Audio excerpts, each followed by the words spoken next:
Assalamualaikum warahmatullahi wabarakatuh. Waalaikumsalam warahmatullahi wabarakatuh.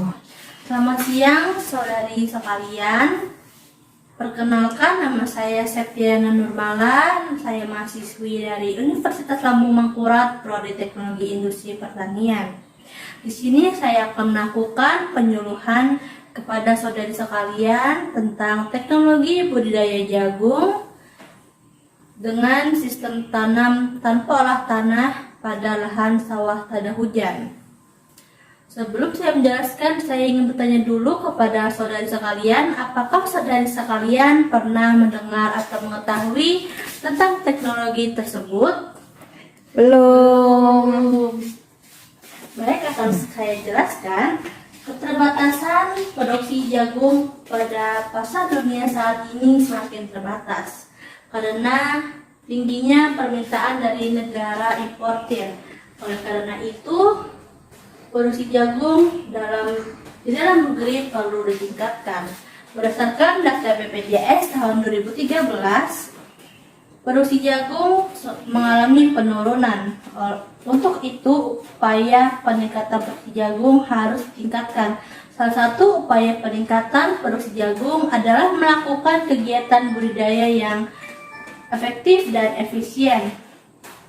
Penerapan sistem tanam tanpa olah tanah memiliki efisiensi waktu sebanyak 15-20 hari, bahkan lebih 30 hari dibandingkan sistem tanam tak olah tanah sempurna.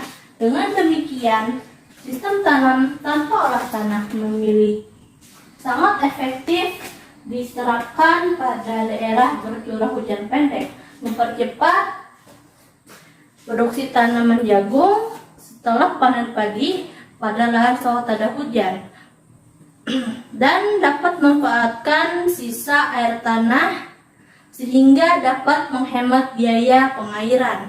Tahapan teknologi budidaya jagung sistem tanam tanpa olah tanah pada lahan sawah tada hujan adalah: yang pertama, pembersihan lahan; yang kedua adalah pengaplikasian herbisida yaitu senyawa untuk memberantas gulma pengganggu tanaman pertanian. Yang ketiga adalah pembuatan saluran irigasi setiap jarak 2 meter. Yang keempat adalah penanaman. Yang kelima adalah penggunaan jarak tanam. Yang keenam adalah pemupukan. Sampai sini apakah ada pertanyaan dari saudari sekalian?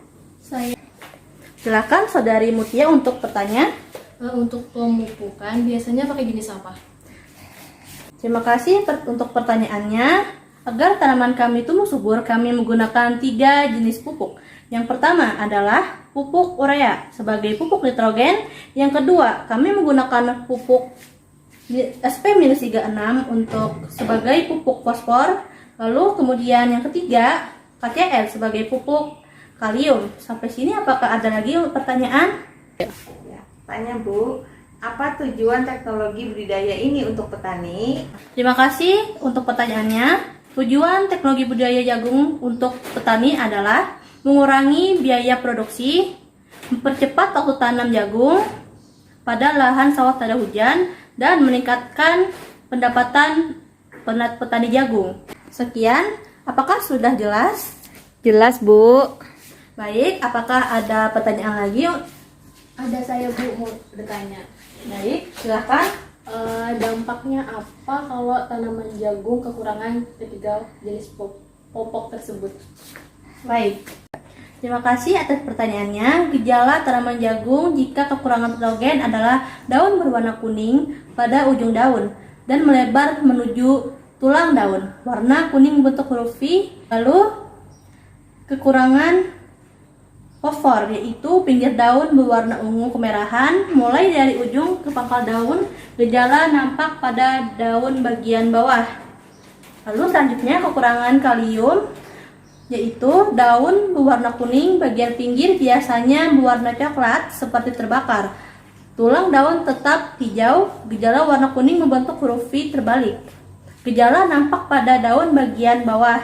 Sekian, apakah sudah jelas? Jelas Bu. Baik, terima kasih kepada saudari sekalian. Saya tutup penyuluhan pada hari ini. Assalamualaikum warahmatullahi wabarakatuh. Waalaikumsalam warahmatullahi wabarakatuh.